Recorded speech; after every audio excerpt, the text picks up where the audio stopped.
ஒரு மனிதனை கொண்டே நம்ம அடக்க போறோம். அடக்கி திரும்பி வரும் பொழுது அதுல ரசூல் ஸல்லல்லாஹு அலைஹி வஸல்லம் சொல்றாங்க, அடக்குன உடனே அந்த அடக்கம் செய்ய வந்தவங்களுடைய செருப்பு ஓசையை மையத்து என்ன செய்யும், கேட்கும்.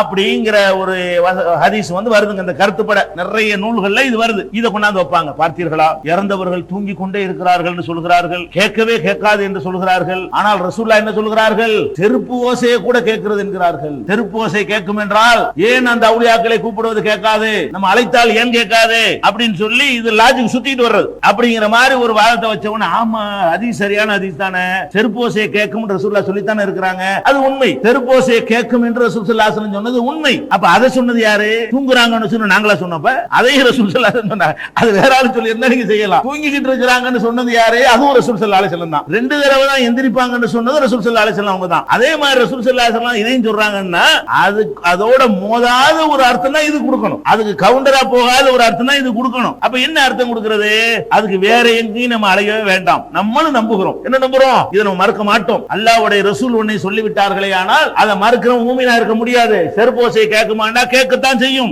ஏன், நபிகள் நாயகம் ஸல்லல்லாஹு அலைஹி வஸல்லம் சொல்லி இருக்கிறார்கள். அப்ப முரண் இல்லாம இப்படி விளங்குறது, மார்க்கத்துல முரண் இருக்காது. அல்லாஹ்வுடைய மார்க்கம் மனிதன் கண்டுபிடிச்ச மார்க்கமா இருந்தா தான் உன்னோட ஒண்ணு பேசுவான். நபிகள் நாயகம் ஸல்லல்லாஹு அலைஹி வஸல்லம் அல்லாஹ்வுடைய தூதர் என்ற முறையில வஹி அடிப்படையில அவர்களுடைய பேச்சு அமைந்திருக்கிற காரணத்தினால முரண்பாடுலாம் இருக்காது. இதுக்கு என்ன அர்த்தம், நபிகள் நாயகம் ஸல்லல்லாஹு அலைஹி வஸல்லம் அழகா சொல்றாங்க, செருப்போசையை கேட்கும் உடனே என்ன வேண்டாலும் கேட்குன்னு விளங்கிற கூடாதுல, அதுக்காக வேண்டி அடுக்கடுக்க அதுல பாயிண்ட் சேர்த்து இருக்கு. அந்த பாயிண்ட் இருக்கிறாங்க, வேற அர்த்தத்துக்கு நீ போயிடாது. எப்படி சொல்றாங்க, இது முஸ்லிம்ல 5116வது ஹதீஸ்ல இருக்கிறது. ஒரு மையத்தை, ஒரு ஜனாசாவை அதனுடைய கபருக்குள்ளே வைக்கப்பட்ட உடனே அவங்க செருப்புடைய தேய்மான சத்தத்தை அது கேட்கிறது. எப்ப கேட்கும் என்றால் அவங்க திரும்பும் போது கேட்கும். இந்த வந்தவங்க திரும்புறாங்கல்ல, அந்த ஒரு டைம் தான் திரும்பும் போது சேர்த்து சொல்றாங்க. சும்மா கேட்கும், என்னத்த வேண்டாலும் கேட்கும் ரசூலுல்லாஹ் சொல்லல. ஒன்னு சொல்றாங்க, இது முஸ்லிம்ல. அதே மாதிரி அபூதாவுதுல 4127, முஸ்னத் அஹ்மதுல 9365, அது மாதிரி இப்னு ஹிப்பான், இது மாதிரி நூல்கள் எல்லாம் இருக்கிறது. அவங்களுடைய செருப்பு தேய்கிற சத்தத்தை கேட்கும், மையத்து கேட்கும்.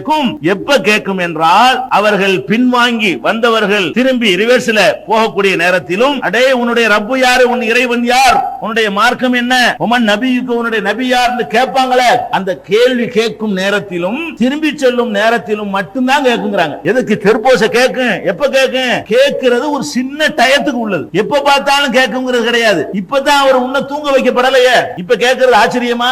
ஹதீஸ் பிரகாரம் அவர் எப்ப தூங்குறாரு, இந்த கொஸ்டினுக்கு அப்புறம் தான் தூங்குவார். அதே மாதிரி செருப்போசை கேட்கும் என்பதை நாம நம்புகிறோம், அவங்களும் நம்புறாங்க. அவங்க தப்பா நம்புறாங்க, சரியா நம்புறோம். சரியா?